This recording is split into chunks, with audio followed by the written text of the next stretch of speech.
답변 요에서 그냥 별 의미 없기 때문에 관례적으로 썼습니다. 구의원님한테 드리는 거예요. 그 답변 요지서를 저한테 주셨잖아요. 답변 요지서에 보지 제가 않은 상태에서 보내라 했습니다. 네? 이 뭔 소리야? 네, 제가 보지 않은 상태에서 갔습니다. 시간이 촉박해서. 자기가 정치적인 쇼를 하는 자리니까 정치적인 쇼를 하는 자리니까 그냥 쉬운 시간을 드릴게요. 말씀하세요. A few moments later. 저는 구용부원님이 이렇게 얘기하는 거에 대해서 기본적으로 존중을 합니다. 아무튼 입만 벌리면 거짓말이 자동으로 나와. 제가 무상교통에 대해서 지속적으로 반대를 해왔고 무상교통이 정말 우리 시에 맞다고 생각하십니까? 네, 맞다고 생각합니다. 왜 그렇게 생각하십니까? 제가 답변 시간이 얼마가 될지는 모르겠지만 이게 뭐 그냥 짤막하게 얘기하시는 사안은 아닌 것 같습니다. 간단하게 이유 정도, 뭐 3-4개 정도는 말씀하실 수 있을 것 같습니다. 왜냐하면 내년에 시장님께서 중점적으로 하시는 사업 아닙니까? 그렇죠? 무상교통 정책은 미래지향적 정책이라고 생각합니다. 화성은 여기 있는 의원님들도 이제 2년이 넘으셔서 다양한 특수성이 있다는 걸 알고 있습니다. 우리가 지금 본 예산할 때도 예산에 대해서 많은 논의를 하고 있지만 오늘 제가 지금 여기 올라오기 전에 결제하고 온 문서가 하나 있습니다. 민원 서류였습니다. 그 서류가 봉담의 주민센터 950억짜리를 져달라는 겁니다. 아마 봉담 쪽에 있는 의원님들은 다 거기 찬성을 하고 계시겠죠. 문화센터 하나 짓는데 900억, 1000억씩을 요청하는 사안입니다. 그런데 그분들이 다 같이 하는 말이 뭐냐면요. 멀리 있는 데를 갈 수 없다는 얘기를 하고 있습니다. 화성시는요. 서울의 1.43배의 크기를 갖고 있습니다. 시장님, 그게 무상교통이랑 무슨 상관이죠? 왜냐하면 무상교통이라는 거는 돈을 내지 않고 버스를 타는 건데 멀리 못 간다고 하면 그거는 버스를 더 늘리면 되는 거잖아요. 그렇죠? 그렇지 이렇게 않습니다. 왜 그렇지 않다고 생각하시죠? 그렇지 않습니다. 예. 지금 의원님께서 동탄 이신도시의 시의원이라고 하시기 때문에 그걸 참고로 하면요. 과연 이음터에서 목동 이음터를 가는데 4정거장 버스를 타야 된다. 이 사람들 편리하게 매일 버스를 만들어준다고 하루에 학생이 1,600원씩을 내면서 매일 다닐 수 있을까? 그 부모한테 어떤 경제적 부담이 될까? 왜 사람들이 버스 타고 3정거장 버스가 수시로 있는데 자기 집 앞에 수영장을 원할까? 이거는 이동의 편의성이라는 것 플러스 그 버스비에 대한 문제가 있는 겁니다. 기본적으로요. 아니, 시장님께서 말씀하시는 게 멀리 못 가서라고 말씀하셨잖아요. 돈을 들이고 멀리 가는 것, 아주 먼 거는 못 가는 거고요. 돈을 들여서 가는 거에 대한 부담을 누구나 갖고 있는 겁니다. 그러니까 멀리 못 간다는 말씀하시는 거는 버스가 없기 때문에 못 가는 거지, 버스가 가까운데 뭐 정류장이 많아서 못 가는 건 아니지 않습니까? 버스가 있음에도 불구하고 매번 버스비 내는 걸 부담스러워서 못 가는. 요즘에 버스 다 환승됐는데 왜 버스비가 그렇게 많이 듭니까? 그러니까 제가 네. 질문하시면 네. 그 질문에 말꼬리를 잡고 얘기를 하면 그러니까 저는 이게 이 자리에서 정쟁으로 갑니다 매번. 예, 정쟁으로 가도 좋습니다. 저는 원래 이 정쟁을 자리에서 좋아하시니까 이 저도 자리에서 좋아합니다. 저는 무상교통에 대해서 계속해서 뭐 제 소신을 얘기했지만 어쨌든 시장님께서 이 정책을 이끌어 나가시는 가장 최종 결정권자이시기 때문에 저는 그걸 듣고 싶었고요. 사실 무상교통이라는 거는 정말 좋습니다. 제가 이거 나쁘다고 얘기하는 게 아닙니다. 왜냐하면 모든 사람들이 다 풍족하고 모든 사람들이 어떤 부족함 없이 하는 거 정말 좋습니다. 그걸 뭐 흔히들 유토피아라고 하지 않습니까? 근데 왜 다른 지자체라든지 세계적으로 왜 없을까? 당연히 여건이 되지 않고 더 중요한 게 있기 때문에 그렇게 정책이 나왔다고 저는 생각합니다. 근데 제가 짧게 답변을 과연 제가 이 짧게 화성시가 답변을 드리면요. 화성시에 지금 무상교통으로 인해서 많은 사람들이 당연히 행복하겠죠. 근데 과연 그게 우리 화성시에 정말 필요한 정책이라는 거에 대해서 저는 항상 의문점이 있습니다. 저는 거기에 필요한 정책으로 하는 게요. 새로운 시도에 처음부터 수능된 적은 없습니다. 한 번도. 230년 전에 국가가 공교육을 책임져야 한다고 프랑스에 처음 얘기가 나왔을 때요. 프랑스에서 다 미친 말이라고 했습니다. 대한민국에 무상급식 시작한다고 2010년에 나섰을 때 다 말도 안 되는 정책이라고 했습니다. 지금 무상급식을 말도 안 되는 정책이라고 하는 데가 지금 대한민국에 없습니다. 그건 의식주기 때문에 그렇습니다. 먹고 입고 자는 거는 예. 기본입니다. 그럼 제가 다른 말씀을요. 예. 의식주라는 단어가 언제 생겼다고 생각하십니까? 물론 의원님이가 답할 책임은 없습니다. 의식주라는 말은 아주 오래전에 나왔습니다. 의식주라는 말이 나올 때는 의식주 말고는 중요한 게 없었습니다. 하지만 지금 의식주 플러스 이동권과 정보권이라는 새로운 시대가 도래해 있습니다. 그렇기 때문에 새로운 시대에 의식주만 가지고 얘기를 한다면 앞뒤가 맞지 않는 상황이라고 생각합니다. 저는 무상교통이 나쁘다가 아닙니다. 화성시에 맞느냐입니다. 맞습니까? 저는 지금 시기에 가장 맞다고 생각합니다. 네. 무상교통 관련돼서 화성시에서 포럼을 하는 것으로 알고 있습니다. 저도 그 영상을 봤는데요. 우리가 신안군의 사례를 들어서 신안 군수님이 오셔서 말씀을 하셨죠. 그래서 저는 신안군을 한번 봤습니다. 2019년 결산 자료를 12월 현재 인구, 제가 그 홈페이지에 나와 있는 인구수를 봤더니 39,000명입니다. 우리 동탄 이신도시의 뭐 동 하나 정도, 뭐 칠동 같은 경우에는 거의 뭐 7, 8만인데 동도 안 되는 39,000명인데 저는 예산을 보고 깜짝 놀랐습니다. 예산이 세입 기준이 9천억입니다. 세출 기준으로 7,300억이고요. 신안군 1인당 세수를 계산해 봤더니 2,300만 원이고요. 화성시 인구를 제가 84만, 85만 잡았더니 곱했더니 19조 3천억이 나왔습니다. 그러니까 신안군에서 지금 공영제를 하고 무상을 하는 이유는 저 정도로 예산이 넘쳐나기 때문에 그런 겁니다. 우리 시가 만약에 지금 올해 본 예산이 2조 6천억 정도로 알고 있는데 만약에 19조면 해도 됩니다. 근데 그렇게 안 되니까 제가 맞지 않다고 말씀드린 거고, 또한 정성군에서도 이거를 지금 벤치마킹해서 하려고 하는데 제가 정성군도 봤습니다. 정성군도 3만 6천 명에 1년 예산이 7천억입니다. 거기도 마찬가지 우리 시에 대비했을 때 거의 20조에 가까운 예산이 비교가 되는 겁니다. 좋습니다. 무상교통. 근데 우리 형편에 맞지 않는다는 걸 말씀드린 겁니다. 신안군에서 6년부터 지금까지 해서 결국 총 지출액이 36억입니다. 우리가 신안보다 한 20배 정도 많기 때문에 화성시에서는 이런 공영제라든지 버스 무상교통을 하려면 약 740억 정도가 앞으로 더 많이 들겠죠. 저 기준은 신안 같은 경우에는 또 보시면은 23세가 아니라 우리가 지금 현행대로 하고 있는 고등학교 이하, 그다음에 65세 이상만 하고 있기 때문에 저기서 지금 우리가 하려고 하는 23세 이하까지 가면은 저기서 더 훨씬 늘어날 거라고 저는 봅니다. 그리고 우리는 신안보다 훨씬 더 많은 노선과 복잡한 버스를 갖고 있기 때문에 저는 굉장히 보수적인 수치입니다. 제가 봤을 때는 1,000억 이상 들어간다고 저는 생각을 합니다. 그리고 답변 요지서에 제가 올해 예산이 뭐 세수가 적다 반대로 전년 대비 7.91% 증가하셨다고 하셨습니다. 맞습니까? 저 답변 요지서 이렇게 주셨는데요.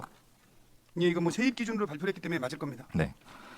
저기 신안군이나 정선군 같은 경우에는 지방세 비율이 2%, 6% 정도밖에 안 됩니다. 대부분 보조금과 보전수입, 국도비가 대부분입니다. 우리 화성시는 재정자립도가 전국에서 거의 탑이긴 하지만 그게 좋을 걸 수도 있지만 우리 반대로 우리 자체 수입이 줄어들면 우리는 굉장히 재정에 심각한 타격을 미치게 됩니다. 근데 우리가 이번에 분예산은 늘었지만 실제로 세정일과에서 지방세를 거두게 되는데 지방세 자체가 줄었습니다. 작년보다 450억이 감소한 겁니다. 결국에는 예산이 는 게 아닙니다. 코로나로 인해 여러 가지 뭐 복지라든지 그런 국도비 보조금이 늘었기 때문에 전체적으로 늘은 거지 실제로는 우리가 지방세가 450억이나 감소했습니다. 그리고 우리가 실제로 삼성에서 4천억, 5천억 법인소득세가 나온다고 하는데 작년에 법인소득세가 최근 5년간 가장 낮습니다. 작년에 들어온 돈이 1,480억이고 세정일과에서는 내년도도 이에 준해서 1,420억 정도로 지금 예상을 하고 있습니다. 지금 우리가 평소에 생각했던 것보다 반도 안 되는 그런 법인소득세가 앞으로 나올 거라고 예상을 하고 있습니다. 제가 안 되는 이유는 계속해서 말씀을 드리겠습니다. 정선군이나 신안군의 예를 들면 그 도시 같은 경우에는 자체 수입이 아니라 보조금을 통해서 시가 이루어지기 때문에 항상 안정적입니다. 국가가 망하지 않는 한. 근데 지금 시장님께서 하시는 무상 정책은 100% 10입니다. 국도비가 전혀 없습니다. 제가 버스 공영제하고 그 무상교통 200억 했더니 순수하게 700억이 들어갑니다. 앞으로 뭐 버스도 더 구매할 거고 또 직원들도 많이 뽑을 거고 저기 노선도 더 추가되는데 내년에는 이거보다 더 많이 들어갈 거라고 생각합니다. 우리 화성시가 지금 인구 정책이 굉장히 취약합니다. 다른 시에 비해서 우리 같은 경우에는 지금 아이 셋 나면 시장이 얼마 주는지 아십니까? 모릅니다. 100만 원밖에 안 줍니다. 예. 요새 세수 누가 납니까? 저는 화성시가 돈이 많고 미래가 성장 예상이 되는 도시인데 왜 이렇게 미래 투자를 안 하고 하는지 이해가 안 갑니다. 돈이 많은데 제가 그럼 주변의 설명을- 지자체보다도 설명을 드려도 될까요?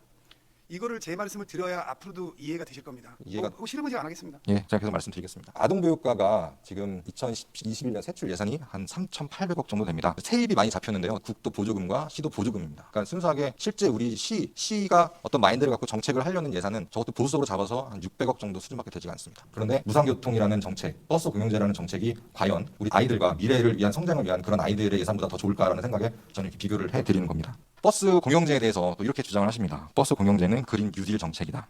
근데 무상교통의 취지를 말씀해 주셨는데요. 어차피 대중교통 외에는 대체 이동 수단이 없는 시민이 이용하는 거다. 그린 뉴딜이라고 하면 온실가스를 줄이기 위한 건데 그렇다면 대중교통을 사용하는 사람들이 본인이 운전하는 걸 안 하고 대중교통을 이용해야지만 온실가스가 저감이 되는 건데 이건 말이 어폐가 있는 겁니다. 어차피 이동 수단이 없는 사람들, 자동차를 운전하지 않는 사람들이 이거를 타는 건데 왜 이게 그린 뉴딜이고 온실가스가 왜 저감이 되는지 저는 그것도 좀 이해가 안 가서 그린 뉴딜 자체도 너무 억지스럽다. 이렇게 좀 말씀을 드리고 있습니다. 그 답변 요지서에 제가 그래서 화성시의 재정에 대해서 우려스럽다 이렇게 했던 답변을 이렇게 하셨습니다. 나중에 뭐 조정 지원 한도액이라든지 그런 것들을 조정하겠다. 이건 정말 무책임한 답변입니다. 이 정책이 한번 시작되면 그 누구도 이거를 브레이크를 함부로 할 수 없습니다. 정적인 부담이 있기 때문에 매년 지금 올해만 해도 700억인데 1,000억 이상 들어가는데 아시지 않습니까? 사람들이 공기의 소중함을 모르듯이 그렇게 무상교통을 하고 나면 습관이 돼버리기 때문에 나중에 1년, 2년 뒤에 재정이 어려워서 이거를 조정을 한다? 시장님은 사실 임기가 1년 반밖에 남지 않았습니다. 뭐 재선이 되면 상관이 없겠지만 재선이 안 됐을 때 그 다음 시장이 겪을 정치적인 부담, 그 다음에 공무원들이 겪을 부담을 생각해 보셨습니까? 답변 여기서 그냥 별 의미 없기 때문에 관례적으로 썼습니다. 구의원님한테 드리는 거라. 천상 말하시는 게 중요하니까 더 하세요. 아 답변을 그러면은 그냥 아니 전 여기서 답변을 들으려고 할 줄 알았지. 그 답변 보고 요지서를 생각하지 저한테 않았어요. 주셨잖아요. 답변 요지서에 제가 보지 제가 않은 상태에서 보내라 했습니다. 네? 네, 제가 보지 않은 상태에서 갔습니다. 시간이 촉박해서. 그거는 좀 시장님 그래도 제가 답변 요지서를 보내는데 제가 안 본 걸 봤다고 하고 말할 수는 없잖아요. 아무리 거짓말을 시킬 수는 없잖아요. 제 성격이 솔직해서. 알겠습니다. 그럼 시장님의 말씀하실 의견이 시간에 편하게 아니십니까? 말씀하시라고 드리는 겁니다. 좀 화가 나신 것 같은데요? 아유 화나잖아요. 화 안 났습니까? 예. 아, 제가 너무 많은 일을 돼가지고 예. 그 신한 군수님께서 버스 공영제는 사회적 약자와 생활이 어려운 주민에게 행복을 드리는 교통복지 제도입니다라고 했습니다. 무상교통은 복지입니다. 버스 공영제, 무상교통은 그린 뉴딜이 아니라 사회적 약자와 생활이 어려운 주민들에게 행복을 드리는 교통복지 제도입니다. 저는 이걸 말씀드리고 싶습니다. 한번 그러면 화성시에 맞는 건지 다시 한번 좀 말씀해 주시겠습니까? 저게 다 반박이 되십니까? 앞으로는 제가 답변을요 3분 중에서 한 분에 정리해서 줄게요. 답을 하겠습니다. 그렇게 일방적으로 유리하게 시간을 다 갖고 본인 마음대로 무상교통 그린 뉴딜이 아니다 뭐 막 정하면서 아니, 아까처럼 제가- 자기가 정치적인 쇼를 하는 자리니까 그냥 쇼 시간을 드릴게요. 말씀하세요. 자꾸만 저를 비하하시네요. 쇼요? 이게 지금 쇼입니까? 제가 쇼로 보니까 저는 저는 그렇게 보이는데요. 진정을 담아서 이렇게 말씀을 드리고 저는 하나하나 전형적인 느껴지잖아요. 이유가 안 되는 거를 이렇게 조곤조곤 설명해 드렸는데 뭐 아니 저한테도 답변할 조곤조곤할 시간을 다른 의원님들 다 예의 있게 하시는데 다른 의원님들은 아까도 오전에도 시정 질의하셨잖아요. 충분히 제가 설명할 시간을 주고 그건 시정 질의는 제가 답을 다른 듣는 게 중요해요. 제가 다른 의원님과 다릅니다. 아시지 않습니까? 네, 저도 그걸 다르게 대응합니다. 예, 알겠습니다. 예, 그러면은 뭐 제 주장에 대해서는 따로 뭐 반박할 가치가 없다. 그렇게 아니요, 생각하면 가치가 없는 게 됩니까? 아니라 그냥 말씀하시라는 겁니다. 알겠습니다. 가치 있는 시간은 가치 있는 시간을 저한테 부여하지 않기 때문에 어서 말꼬투리 잡히기 싫은 거예요. 제가 20분 정도 말씀드렸는데요. 그러면 이제 시장님의 시간으로 해서 왜 화성시에 무상교통이 필요한지 한번 좀 제가 질문을 드리겠습니다. 왜 필요하죠? 그렇게 이상하네요. 또 갑자기 그러시니까. 아니 제가 뭐 말씀드렸잖아요. 왜 안 되는 이유에 대해서 쭉 20분 동안 말씀드렸잖아요. 그럼 이제 시장님의 시간이니까요. 말씀해 주세요.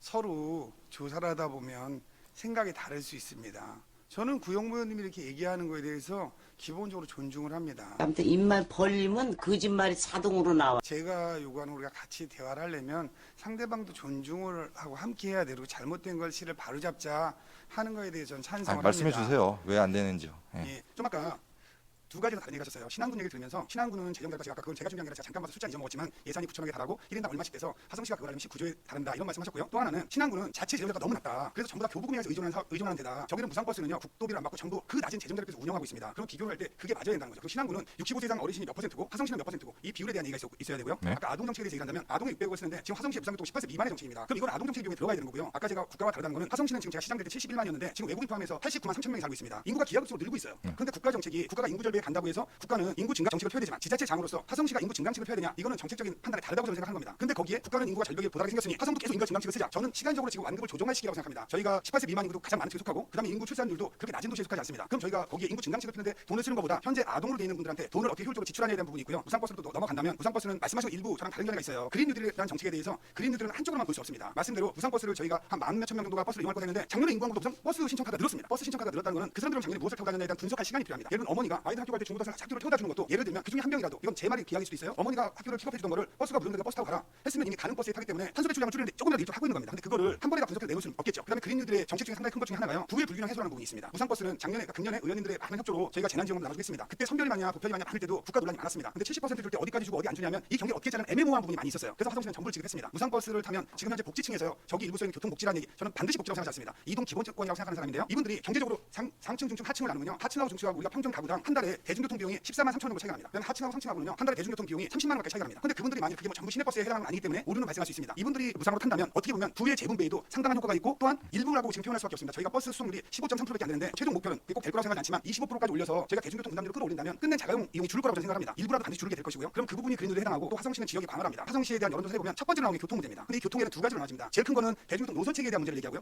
그와 유사하게 차가 막히는 도로 포개 얘기를 합니다. 근데 화성시의 특징이 아까 말한 서울의 1.43배에 다르다 보니까 대중교통이 다니든 일반 차가 다니든 도로망을 무제한 확대하는 어마어마한 비용이 발생합니다. 그렇기 때문에 조금 더 많은 버스 체계를 만들어 나가자. 조금 더 유리한 버스. 공영제도 아까 공영제에서 몇백억 쓴다 그랬는데 공영제를 늘리는 이유도 버스 회사가 적자를 기준으로 해서 이동권이 확보가 더 원활하지 않습니다. 전체에 대한 공영제 문제가 아니고 노선 반납하거나 어려워서 안 들어가는 데 대해서 저희가 버스 공영제를 추진하려고 하는 거고요. 또 하나는 지금 상태로 하면 버스가 몇 가지밖에 없습니다. 그러니까 우리가 뭐 한 30메디스 버스, 40메디스 버스 하는데 공영제를 하면 저희는 어떠한 장점이냐면 공고차 같은 버스를 이용해서 적은 데를 운영할 수 있고요. 또한 맞춤형 버스 하면 지금은 장거리를 뛰는 버스나 시속 50km에 똑같이 하는 버스나 같은 형태의 버스를 생산합니다. 다 좋은 의견이세요. 근데 저희가 돈이 있냐는 거죠. 예, 그 세상에 대해서는 어떻게 부분만 설명해 설명드리고 주세요. 마무리하겠습니다. 예, 예. 아까 신한의 얘기를 들었지만 신한의 재정 자립도랑 저희가 아까 삼성전자 예를 들었는데 금년에 내년에 한 1,400억 정도 거칩니다. 예. 저희가 재정 자립도 현재 한 65% 정도 왔다 갔다 내년에 좀 떨어질 겁니다. 떨어질 것 같지만 저희가 지방세로 하는 세수가 된 예상이 1조 2,500억이 거칠 거로 예상합니다. 삼성전자를 포함해서 화성시 자체 세수가 1조 2,500억을 예측하고 있습니다. 네. 1조 2,500억에서 10%면 1,250억입니다. 맥시멈 적에 1,250억까지 들어도 다른 데 사업의 우선순위를 정하면 저는 10%는 충분히 분담이 가능한 선이다. 다른 데서 우리가 예를 들면 다양한 복지시설이 있습니다. 저희가 공원이라든가 문화센터라든가 이런 데를 1년간 유지하는데 5천억이 듭니다. 추가로 1,000억짜리 자꾸 짓는 비용은 쉬워지지만 나중에 운영 예산 비용이 더 커질 확률도 있습니다. 중교통체계에 우리 예산의 10% 미만을 쓴다는 건 다른 데 순위 조절을 해서 충분히 가능하다는 게 정책적 판단입니다. 네.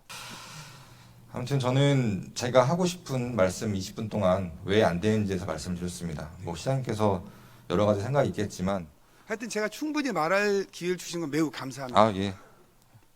다시 기분이 좋아져서 다행입니다.